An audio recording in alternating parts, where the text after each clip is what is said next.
All right, ladies and gentlemen, hope you're all having a fantastic day. Let's go ahead and make sure you all can hear me. If you would please type the number 1 in the chat box, let me know that you can. I would greatly appreciate it. We're doing a new setup here today, technology-wise, and I just want to make sure that it's all working out. You know me, I am just not a believer in what happens sometimes with tech. So I'm a believer in tech, but I know sometimes you get some hiccups along the way. Welcome, welcome, welcome, everyone. Woo! I got to ring the bell. No, Helen, it's good afternoon. Actually, good morning to you, I'm sure. Hey, Erica. Jim said 3 for the student that does this and might not be in class. Okay. Afternoon, Kevin.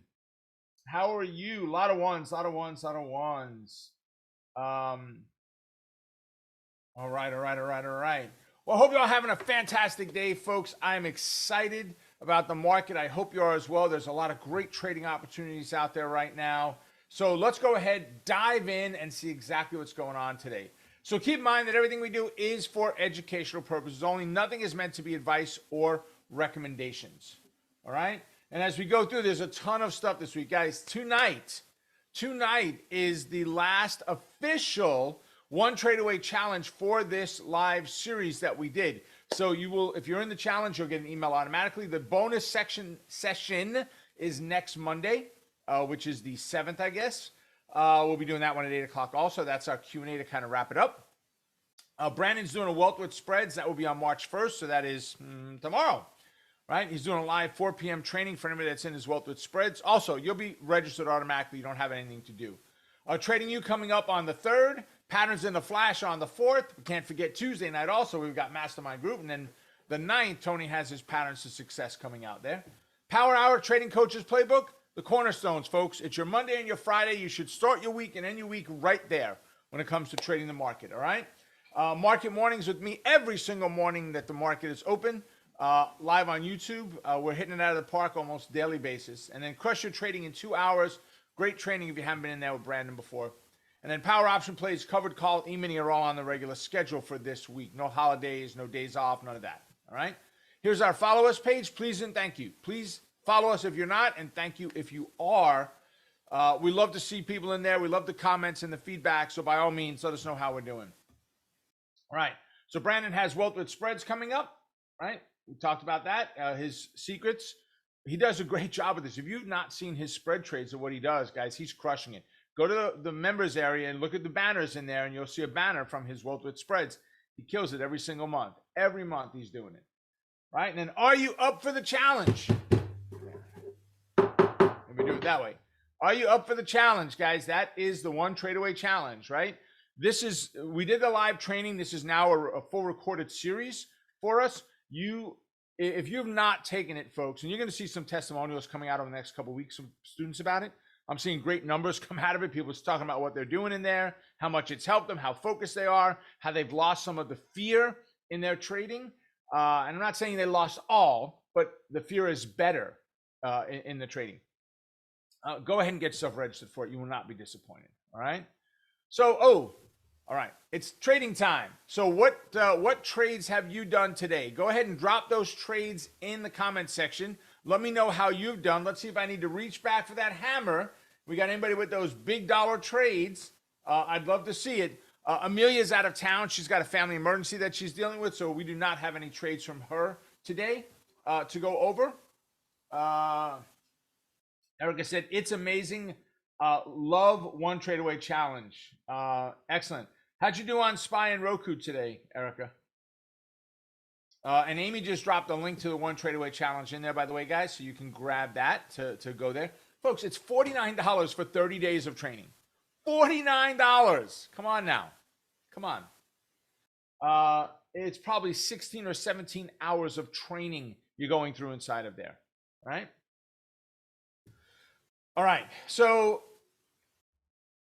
let's see. Tony said, do I teach weekly options? So Tony, everything we do inside of One Trade Away Challenge is about first learning how to buy a stock and then learning how to trade options. And everything I focus on personally is weekly, right down to building a filter out that has just weekly options in that filter. So yes, that is really where we focus. for our day trades. But then if you're doing swing trades, we obviously want to do something a little bit further out. That's at least 30 to 60 days of time. But for our day trades, without a doubt. And a lot of what I do, I'll trade a weekly option that expires on Friday. Let's say it is Friday, right? It's the 4th or whatever this Friday is. On Friday, I've traded as late as 3:50 p.m. Eastern, 10 minutes prior to the market closing is when I've gone ahead and placed the trade, right? It's with weekly options that expire that same day, okay? So absolutely, you definitely want to check that out. Sean said it's an average of $1.63 a day. Wow, I didn't even look at it that way. I appreciate that. Erica's in. So Erica's in SPY and Roku right now, and so I'm doing great right now on my trades. Excellent. Excellent. Nobody else with any trades today? Is it just a slow day? Is everybody afraid with, which is okay. Is there some fear out there of what's going on with Russia? The uncertainty, the whipsaw back and forth. I mean, that definitely can play into it, without a doubt. All right, so let's see. Karen said Tesla, big win. Woo! I love it. Big win. Excellent. John said SPY long and bought BIDO for a covered call. Nice. You should get some decent premium on BIDO right now with the volatility in the markets, the VIX, and the volatility in crypto right now. You should get some really nice premium for it. Linda said took one Microsoft for $142, took about 20 minutes. Very nice. Aaron also traded Tesla. Evelyn said SPY calls scalp up 2%. Evelyn, you're killing them with those scalps, huh? On SPY. Karen said Square was a vertical of $400 SQ. Oh, got it. Okay. I'm like, SQ vertical of $400, not Square. I'm like, and she goes, haha. And I'm like, what? Not Square. Oh, okay. Got it. It's Square, the company, right? Jim said SPY. Oh, nope. Let's see. Yep, there it was. Jim said SPY did 2 call trades, net $230 profit. Excellent. Daniel said I was able to scalp SPY for $100. Took about 15 minutes on a put. Daniel, don't you love it? I mean, before you head out into the fields, right? You're out there, you know, before you go do your job, you're doing your thing, and $100 in 15 minutes. I mean, how much better can it get? Okay, $200 in 15 minutes, right? But that just means another contract. Kevin said I sold RBLX, Roblox, bought this morning, just sold it for a $410 profit. So nice. So nice. I love hearing it, guys. Absolutely love it. You know, getting ready to leave the house because my morning is very busy on Mondays, always between trading, training, getting ready for this. I've got another meeting immediately following this training that I do every single Monday. It's a busy day. Sinuses, headache, whatever it is really pounding on me today. No matter how much Advil or Excedrin or anything else I'm taking, it's not helping it. So it's always easy for me to go, you know, do I just not go to the office today and, you know, we cancel and I'll just rest my eyes. And then I come here and you guys are sharing with me the trades that you've done. And to say I'm excited is an understatement, right?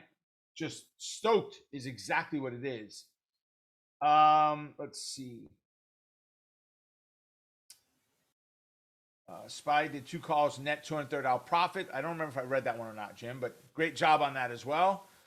I know we had a long comment here. Paul put in, Rob, question, please, regarding confirm of strategy. When you suggest for a bear call spread above X, you're suggesting the sell to open a strike at or above the price. So if I say we're looking for a bear call spread above 52, then it's 52 or higher is what that means. Let me read the rest of it. And then buy the higher one if it was a bear call. That is correct. And expecting stock price to decrease. Yes, once again, correct, Paul. But what happens if the stock gaps down or higher at the open? How to adjust the strike? So I'm in and out of that trade the same day in most cases. And if it gaps, if I'm saying it's bearish and it gaps down and you can't get enough premium for that option, then it means there's no trade. There is no adjustment. That's just it. That's the key. When we do a market mornings, there's no adjustment to it. When I say it has to be above this price or below this price, if it goes too far and that option is only worth a nickel, there is no, well, let's change a little bit. There's no trade and you walk away. And that's okay. There's nothing wrong with that. But I hope that answered it for you. Let me know if it did. Okay, Paul said, good, I got it, thanks. Kevin said, is the 30-day challenge going to be in an archive?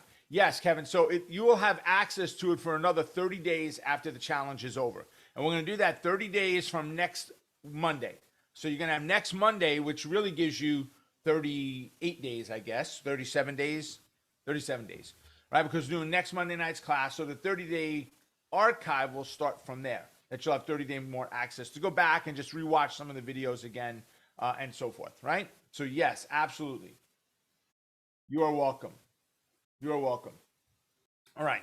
So if we take a look at markets today, right? The S&P 500 had a great gap down here. Actually, let me open this up, right?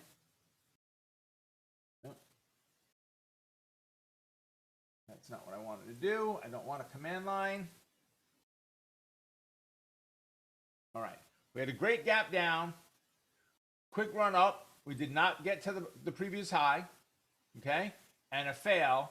And then we've climbed nicely from about that 10:30 time period or so. Gave a little bit back recently as we're getting into lunchtime, which is not unheard of, right? 12:15-ish right now as we get into lunchtime.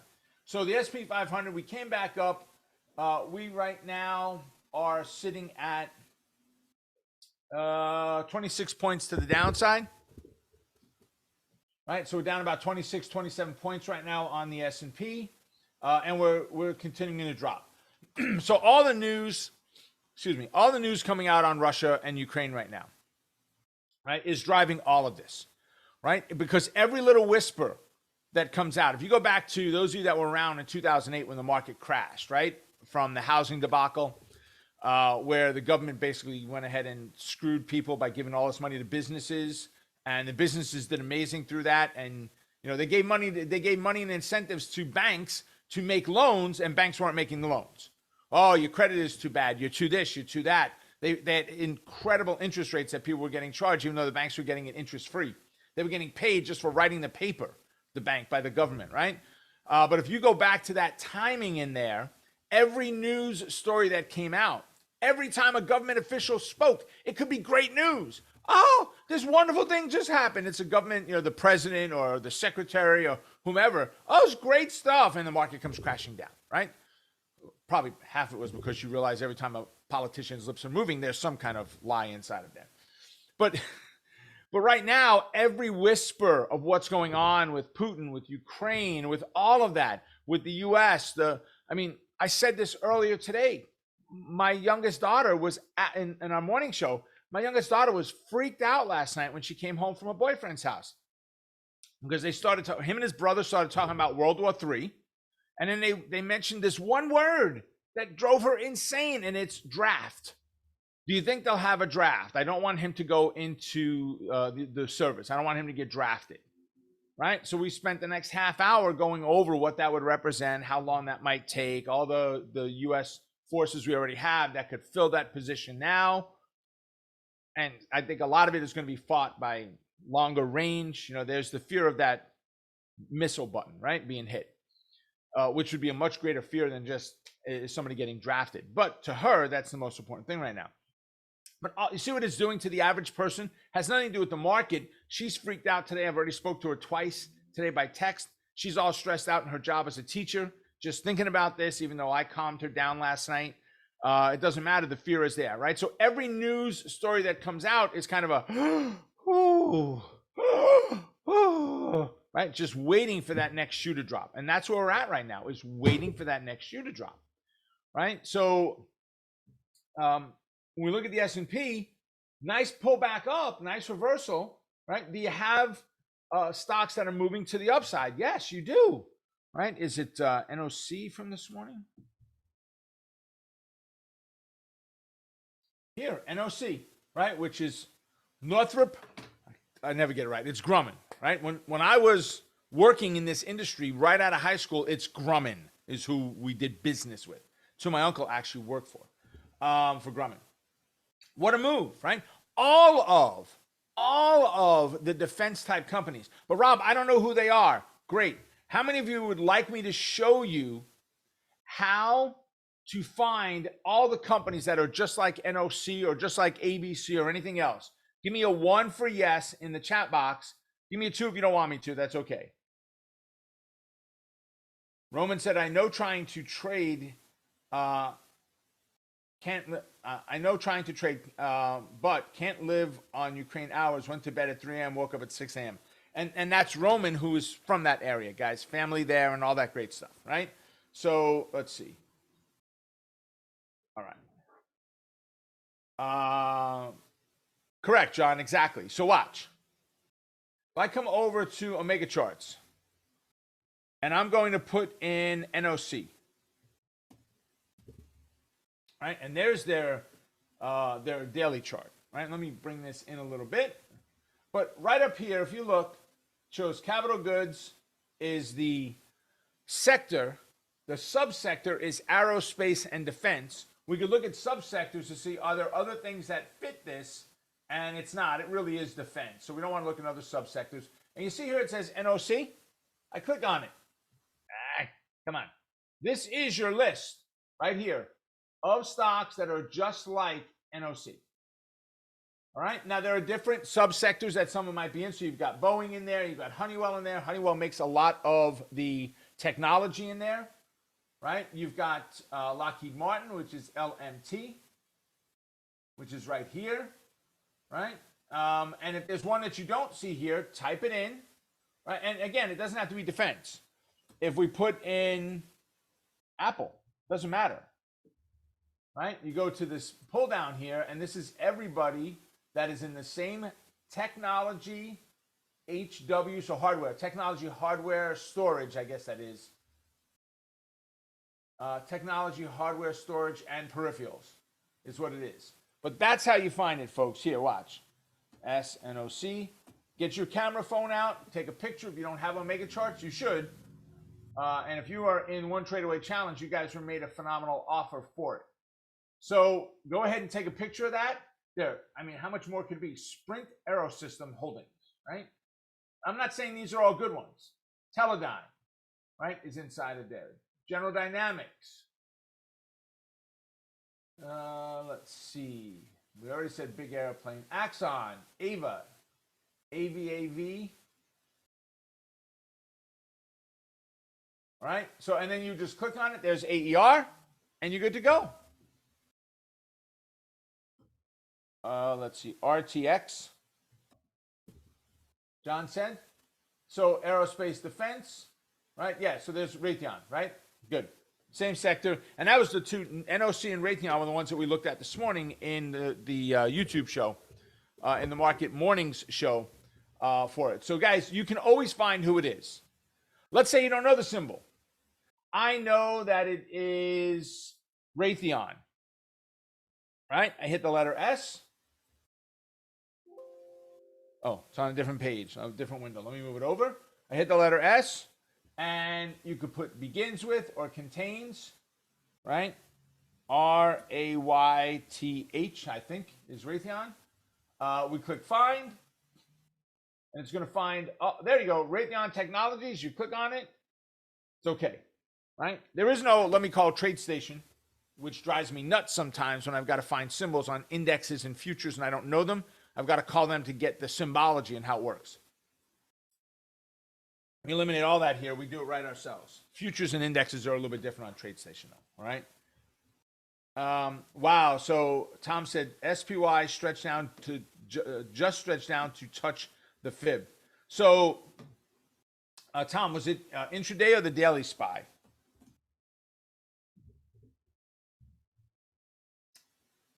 Let's see. I mean, we were in the right place for failure on SPY, right? I mean, we went right there, right?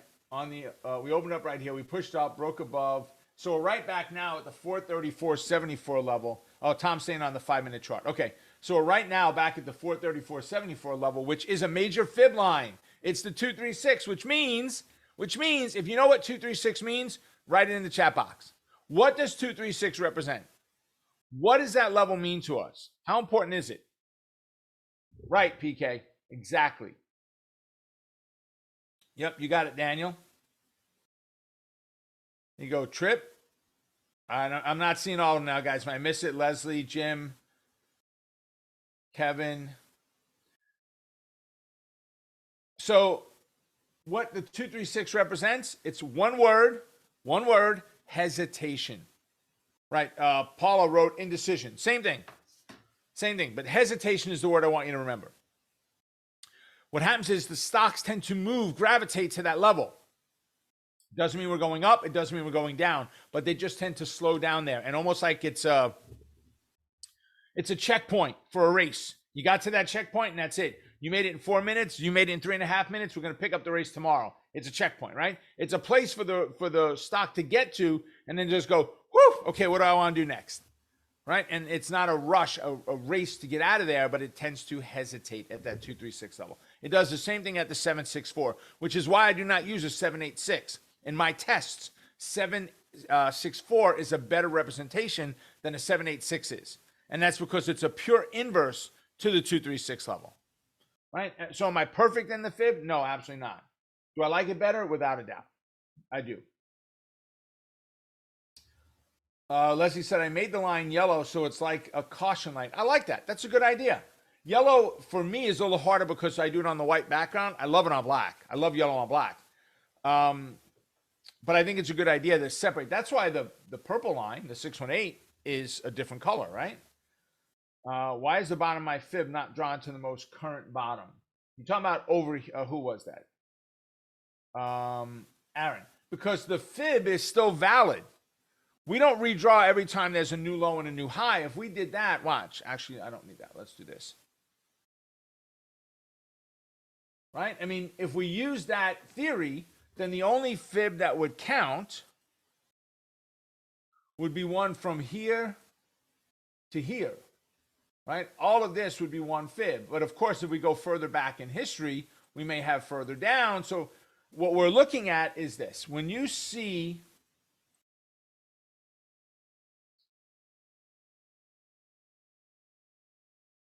there we go. No moving averages. Easier to see. When you see this move here, get this back here.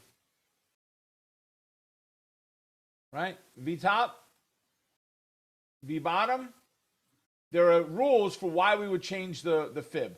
The first rule would be, is the distance from here to here, has that been violated? Meaning, is there a larger one? Well, right now we have this. So we were at $59. This is $45. So it's not a bigger one. So we don't arbitrarily just grab the bottom and drag it to down there. We actually had an amazing setup in here. Just change color. See if this one sticks out a little better. So there's the move down. Here's our move up. And a 2 standard deviation move from 457 down to 443 in just 3 days, right? From the recovery point. When we did it again and we pushed up again, that took us to 1, 2, 3 standard deviations before our pop and then the pullback in there, all right? So Aaron said, awesome, thank you. You're welcome. I was just going to ask you, Aaron, I hope that helped, but you already answered it, so good. Oh, okay, Robert, I'm going to leave it at that. Let's see. Leslie said, make it bold. There you go. I mean, you could change it 100 different ways, right? Colors, bolding a line, the thickness of it. I've never done just one line thickness, so maybe. But the whole idea is you want to make sure you understand what the fibs mean, what each of those levels represent, right? The most important level is the 618, the 236, and the 764 is hesitation. I consider any move between 2 fib lines a 1 standard deviation move. You will normally find, I'm talking about after the fib is drawn, you will normally find retracements coming back in 2.5 standard deviations. So you get from this move, right, we look for the retracement. 1, 2, and a little bit. We got 2 on this one. Here we moved up. We got 1, we got 2, and almost 3. So 2 and a little bit, right? From here, we pushed up. We got 1, 2, and a little bit, all right, and moved up. So it's not a guarantee. It's not a given. It doesn't say that every stock does that. So yes, John said, to confirm, the 764 is also a hesitation area as well. Yes, except we see it happen much less often. In other words, the stock has to get through 236 first before it can get to 764. So it's hesitation. It's just not utilized as often as the 236 level is. But spot on. It is hesitation. Yes. Yes. All right. Good conversation there. Good comments. I appreciate it.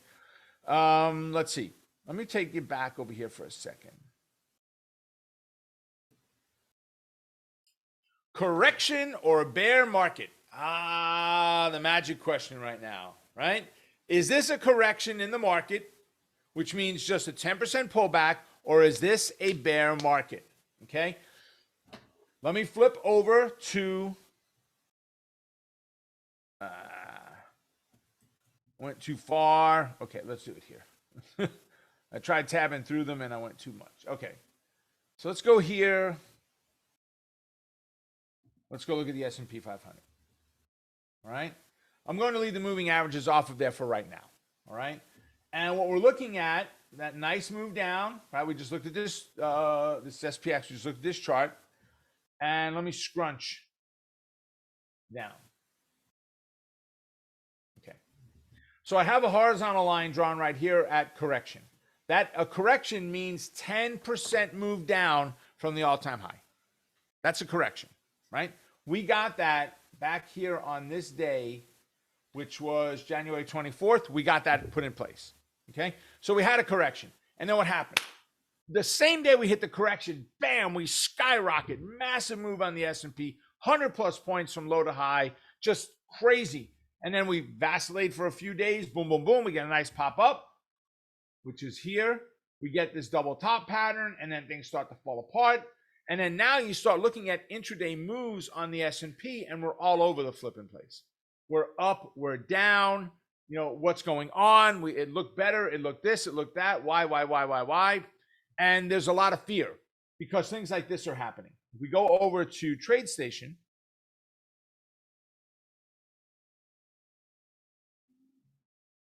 $ SPX.X. Oh, not a 4, just .X. Okay. So we get the gap down today, and what happens? Traders are jumping in, and they're playing it bear. Woo!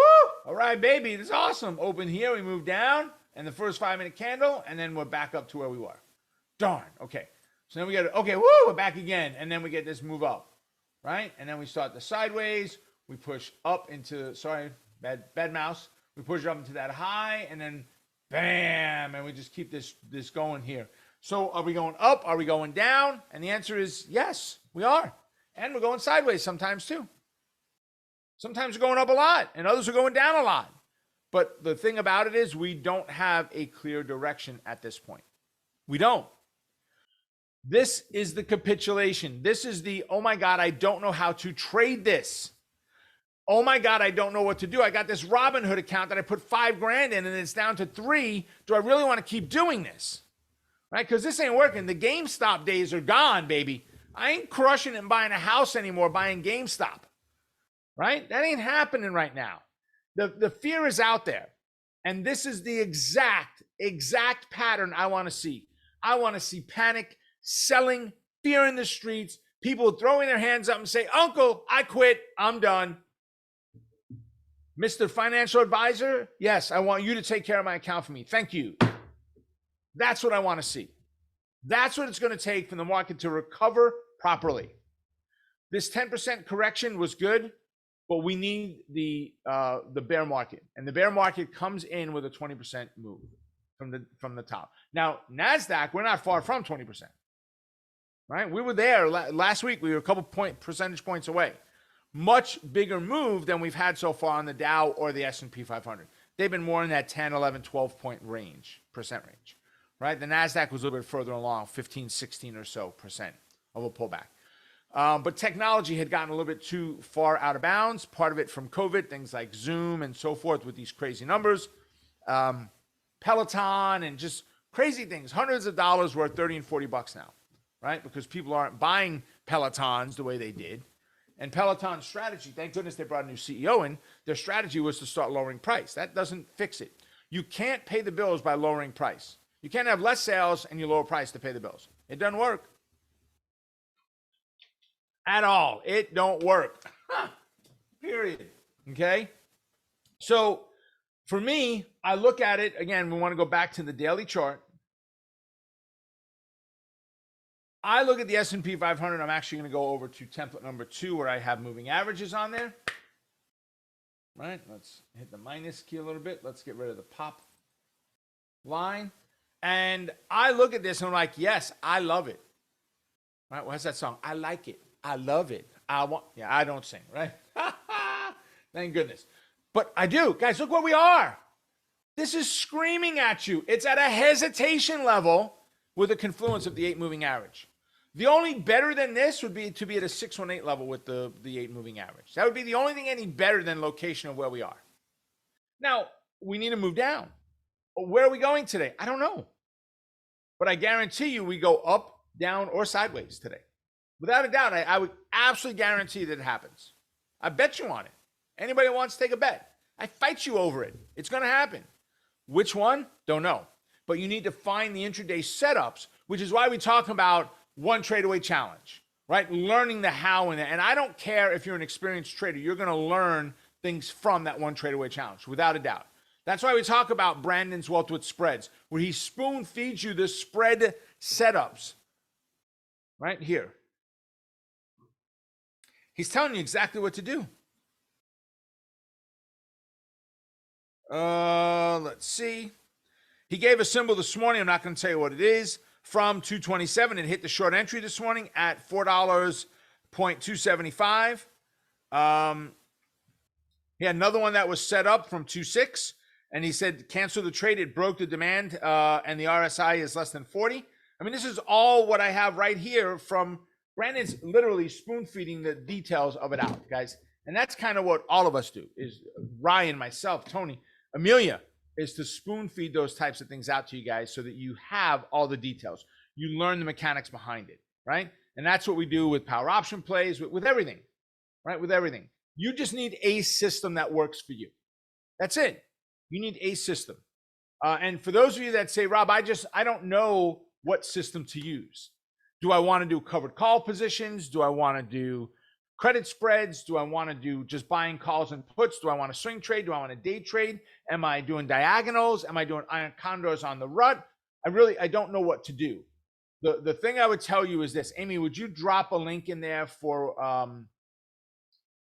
total access trading, please? Total access trading is something we've had around for a while, just never really, we really used it for our inner circle students and mastermind. But it basically, guys, check out the link when Amy puts it in there, but it's going to give you a smattering of everything that I do. All the major trainings that I do are all part of that.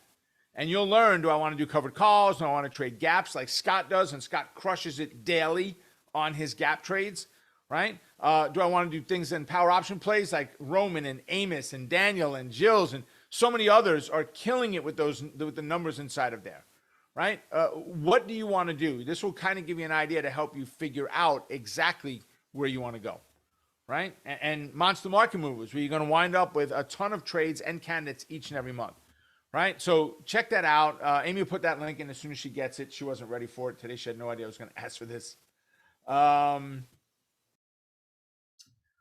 So let's see. So Brenda said the gap is filled. Yeah, the gap filled today, Brenda, on SPX. Absolutely. Aaron said, are there figures on how much percentage intraday trades are automated and human? I don't know of anything that could do that. That could tell you if it was an automated trade or a person watching it. But I would tell you that most, if you look at time and sales report and you see it's 1 contract, 3 contracts, 10 contracts, well, okay. They could still be automated, but they're not automated from the big guns. They're just a small guy that found a system that they've automated, right? And you will find the best systems are the ones that you don't fully automate. You don't. You need human intervention to be able to read that chart and see when things change. Like Brandon said, oh, the RSI changed, we're canceling that trade, right? Excuse me. Roman said, I agree with your predictions on movement up, down, or sideways. Spot on. There you go, Roman. I appreciate it. Dory said, beware certain fin advisors. They invest your money with no protection to the downside. Oh, yeah, without a doubt. Figured better off not to cough in the direction of the microphone. Excuse me. So when I first started to learn how to trade, I took my first 2-day training, called my dad. I was so excited. Everybody else hated that I was doing this. I called my dad. I know he's going to support me. And I won't use the exact language that he said to me over the phone, but it had something to do with crawling through the phone and ripping off my head and blah, blah, blah, right? So he's like, our next door neighbor lost all his money. When we were kids, when you were a kid, he lost all his money trading the market. I'm like, oh my God, well, really? Well, come to find out, he gave 10 grand to a futures broker. That futures broker went ahead and just over traded it. They were just churning his account for commissions. $20, $20, $20, $20 all day long till he had nothing left, right? Churn and burn is the phrase for it, right? So the thought of having no downside protection and all of that is crazy. Right now, do I set all my trades up with a downside protection? Yes, it's called my pointer finger. I'm sitting here watching the screen, getting ready to hit enter, right? If I walk away, I have a stop on everything that I do. I have a target on everything that I do. I don't do anything without setting up an exit on it. Never go in the entrance until you know where the exit is. Never. Why would you hit enter on the trade and buy the position, an option, let's say? You bought it for $6. And then you look at the chart, you go to set your exits up and you go, oh, wow, I got to risk $5 on this for my stop, but I'm only going to make $1 if I'm right. No. See, that error came in where you hit the enter button before knowing the exit, right? Know the exit before you hit the enter, okay? As long as you do that, you're golden. You're good to go. Aaron, thank you again. You're welcome. Robert said, when they want to trade my money, I just tell them that I can lose it just as well as they can. So there's no reason for them to trade it, and I am accountable. Okay, Amy. So yes, Robert. And actually, when I get a phone call from a broker that says they want to invest my money, I ask questions. What do you plan on investing in? Well, it's based on your risk profile. Great. I'm a fairly high risk guy, right? I trade options, futures, forex, iron condors. What are you going to invest in? Well, we're going to do these types of positions. Awesome. How much of your money do you have in there? No, I'd like to know the exact dollar amount. Sir, I can't tell you how much of my money. Wait a second. You want me to tell you how much I have? Why aren't you willing to share that with me? Something sounds like it's off to me here. Can I trust you? If I shook your hand, if I shook their hand, if we were in person, do we still shake hands anymore? I think we might do that again now, right? And I shook their hand. At that point, I would go, well, I just need to count my fingers to make sure they're all still there because I don't trust you any longer. I have zero tolerance for people like that. Zero, right? And I mess with people all the time. Garlo said, how do you know if we are bullish or bearish regardless of daily moves? And that's just it, Darla. Right now, we can only pick a short-term direction. How do we step back and go, over the next 3 weeks, Putin is going to do this, and the market is going to do that, and our beloved president is going to do this, and no other politicians are going to mess with it, and this is what's going to happen, and the Fed is going to... You have no idea. None of us have any idea what's going to happen with this stuff. Right? So what do? You do the best you can to defend and put the odds on your side. That's all you can do.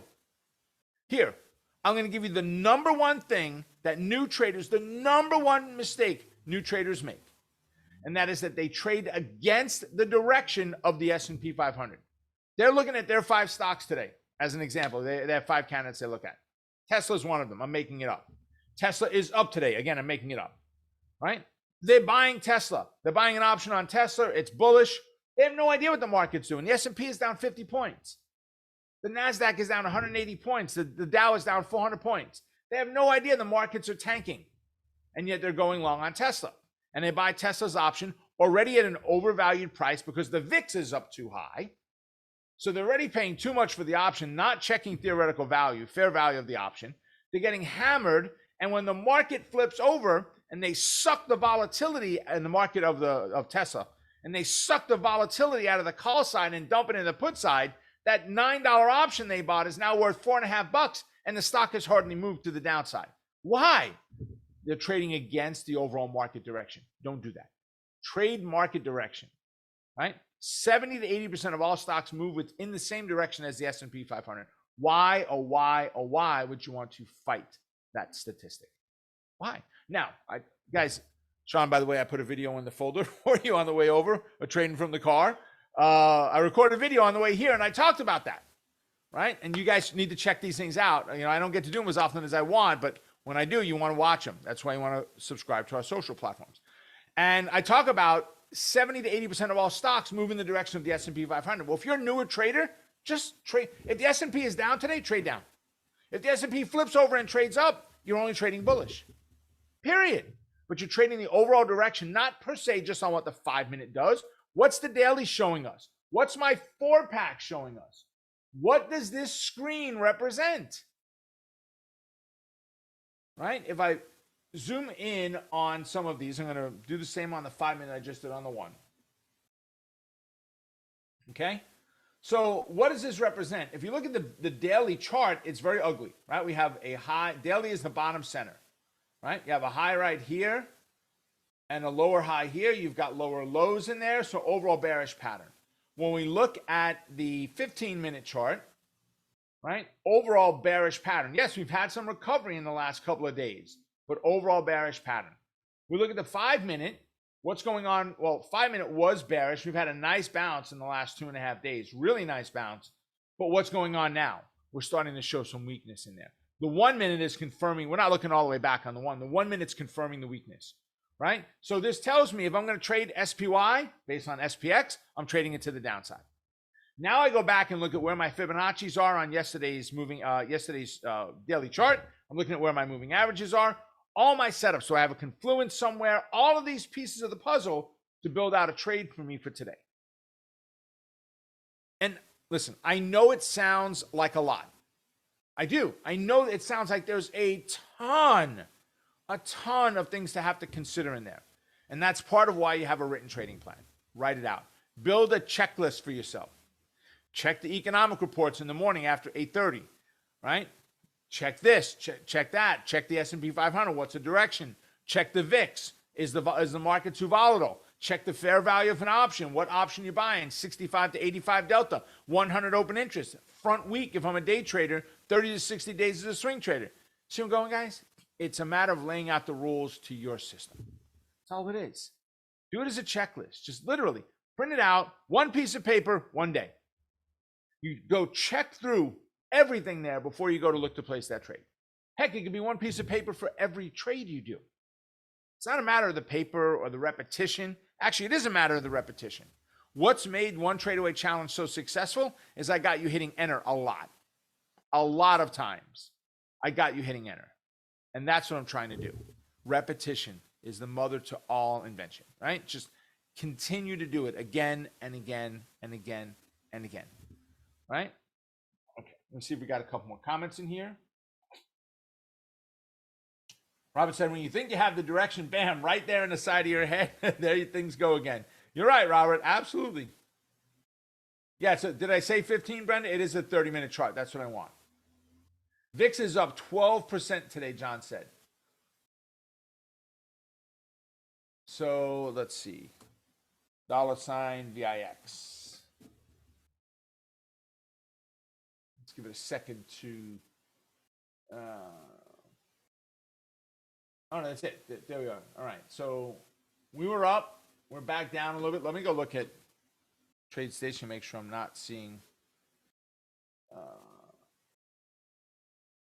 don't have it on here. I did. Okay.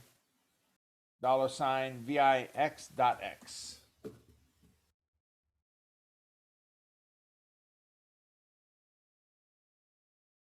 Yeah. What a move. What a move. What a move, huh? Yowza. Yeah, it's taking fair value into account and so forth. So we're right now at 31. Whew. I switched over to a 30-minute about a year and a half ago, Brenda. I like the time frame better than a 15. You could use a 15. I like the 30 better. It gets me a little bit closer to that longer term. 1 and 5 are very short. 15 was a little too close to 5, so now we're at 30. So 30 and daily put it a little bit closer to those two to each other. I found it to be a good interim one. All right.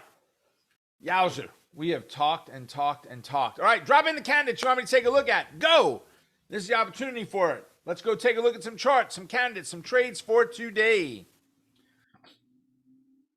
Lots of SPY coming in there. 3 or 4 of you putting in SPY. First, it was Brenda and Tom, then Evelyn.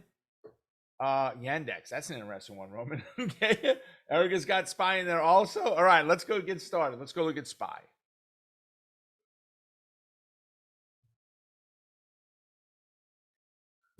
All right, SPY. So, guys, listen. If I could find, if my pivot points are aligned, and I can find a good trade setup on SPY that references the 236 and the 8 moving average, and my pivots give me enough room from where those the 8 and the 236 are to a pivot point, it's a no-brainer to me. It's an absolute no-brainer to take that type of trade as an intraday setup, right? But right now, when I look at this, right, where am I? Position 1 in the chair is what? Back here, doing nothing. Position 2, I like what I see, but I'm not ready yet. I'm sitting straight up. Position 3, I'm leaning forward, and I'm on the keyboard, okay? This puts me at position 2 right now, right? When we were earlier, we were right up at that level. I'm position 1. I'm waiting for the rollover. I'm checking all the intraday charts, and I'm looking for the setup to take place in there, right? Right now, I like that we've got the confluence of the 8 and the 236. Of the 8 and any line, but 236 even more so than the others because of the hesitation factor associated there, okay? You can see the last time we had a confluence of the 8 moving average and a fib line, look at it right here, it gave us, as we pushed in, it gave us this wonderful fail from there. Drove us down to the recent swing lows in the market, okay? So on Qs right now for Brenda and Evelyn and everybody else, right, Tom, I said Qs, SPY rather, you're looking at 434.74 and 420.76. Those are support and resistance. Caution around those levels, but those are the keys of what you're looking for, right? Next, Robert typed in DWAC. All right, so DWAC is the SPAC from former President Trump. All right, it's had great climb in there. Look at the confluence that happened of the 8 and the fib line right here. Boom. We closed there at that confluence and we gapped down. No trade. That's okay. No trade. Everything is not going to be a trade every day.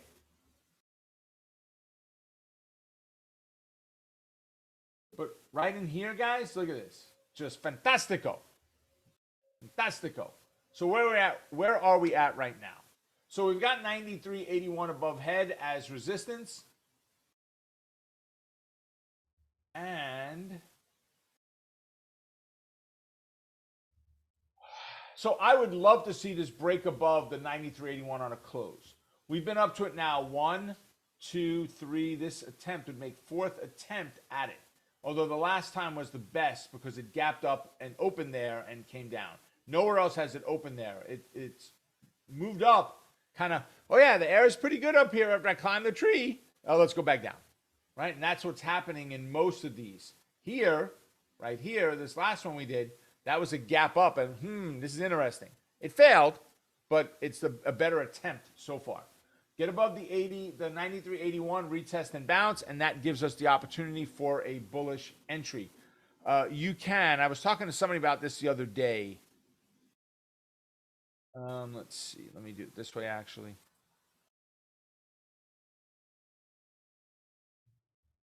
DWAC. Okay. Here we are on a Monday. We got options that expire on Friday. If we look for a 40 delta, here's my delta column. We look for a 40 delta, there's 41, there's 37. I could buy this stock at $90.55, and I can sell the $94 at $2.09. That's a nice premium on this position. Or I can go out and buy a weekly option that's at least 120 days, so I'd be buying a July, assuming open interest, right, with that 65 to 85 delta. So I could buy this option for 15.5 at 85, and I buy it for 15.5, we say, and I could sell the 95 against it for $2. And I do it week after week after week after week, right? So I love DWAC for things like diagonal spreads. I think there's a lot of opportunity there with them, for them, with them. Okay. So I do like it. Let me bring it back here. If we break down below the 21, then I'm looking for a break of the 74.65 and a fail off of there before taking a bearish entry. Yeah, so Jim said DWAC has no earnings, right? Question mark. Earnings Whisper does not know this ticker symbol. Yeah, I mean, I'm not sure. I don't know. I mean, it's got to have earnings, I got to believe. It came out as a public company, even though it's a SPAC, it still has to have earnings. So it may just be too young, too early, so they don't have a time frame on it yet. I don't know. 1, 2, 3. We're in 4 months now, 4.5 months. So maybe it doesn't have them. Let's see. All right. Good. So I hope that helped on DWAC, Robert. Roman's asking for Yandex.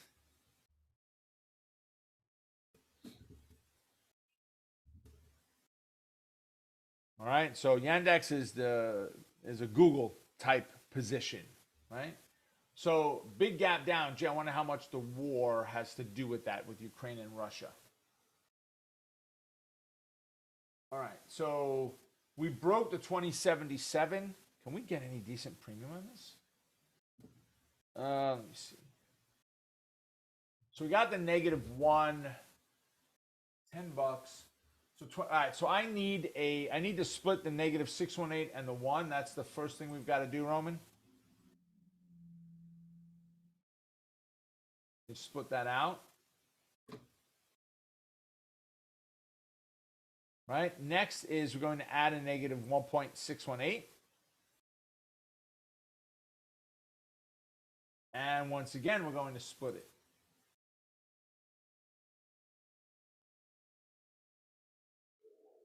All right, 10, 20, we're close. Okay, we're close. So, Roman, if we can get the retest and the fail of the 2077, you're looking at $10 as support.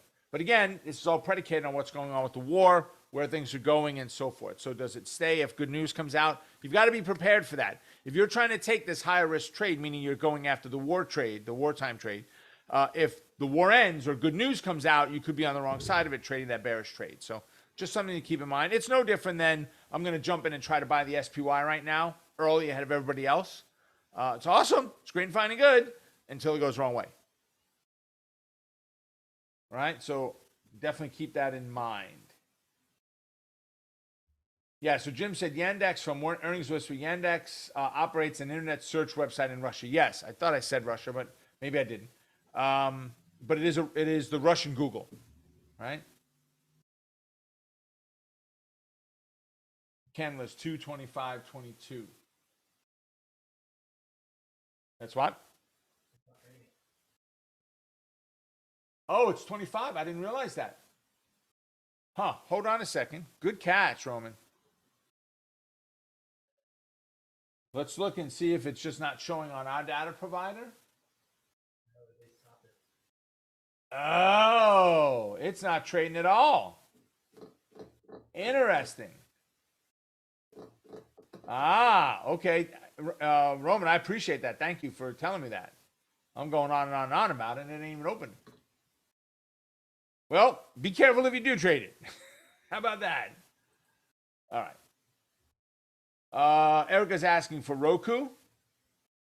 I love me some Roku. Again, I talked about this on the show this morning. Guys, where else do you go? $130 stock that moves $14 a day. I mean, from high to low. It's amazing. Right? So here we are. We're sitting at our fib line, which is the -382. And the 8 confluence. If I can get the fail, 120 is our target. If we can get the fail. Right? On Roku.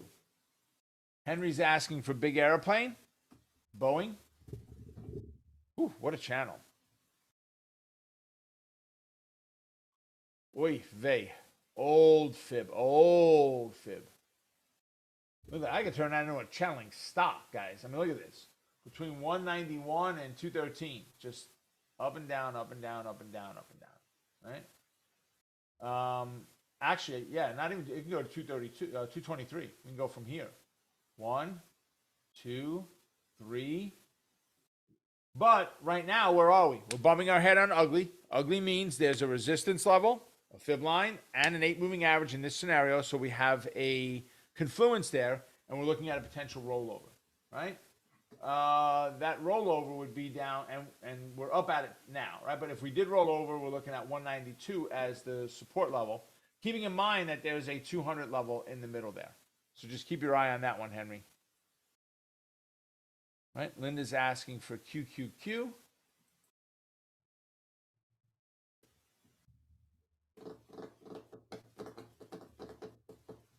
Interesting candle for today. Bulls tried to fight. They pulled it up to the 347 jingle. Failed. Got back under the 8. If you get the rollover, guys, 334 is your support line. All right? So just FYI, keep your eye on it. NVIDIA. Did you get any trades off this morning, Roman? If your chart looks like this on NVIDIA, you need on Omega charts, you need to hit the letter U for umbrella or unsplit, and it will fix the chart back for you. So don't touch the U if you don't need it. It changes the chart settings universally. So on NVIDIA, Roman, we're pressed right up against that 618, 23, the 618, 8, and 21 moving average. They're all in a cluster there. The rollover brings us down to 225.5, which I do like. All right. So I hope that helps. Pfizer. Who's asking for Pfizer? All right. Let's bring this in a little bit. So 8 is up a little bit higher than where our moving average, where our fib line is, where we are now. I'd love to see us get back up to that 48.32 level and fail off of there. If it does that, then I'm looking for it back at the 46.5. You just don't have a lot of room in there. And COVID is not here as prominent anymore. I was having a conversation with a friend, one of my best friends, on the way here that, hey man, it's like it doesn't exist, right? No masks anymore. They just took them away in the schools as of Wednesday. Pretty soon you're going to even be able to get on an airplane without a mask and, blah, blah, blah, blah, blah. And so now do we need Pfizer anymore? Do we need some of these drugs any longer, right? The Moderna and all of this. Are they going to make as much money as they were? COVID was a huge moneymaker for them. Huge moneymaker. Because the government flipped the bill without asking any questions. Sure, we'll pay. Whatever it is. How many 100 billion shots you want me to say? Yeah, sure, we'll sell it to you. Here's the price. Okay, we'll take it. Sure you don't want to raise the price? We'll pay more. But then again, that's the government, right? All right, so I hope that helps. All right, last one will be PayPal.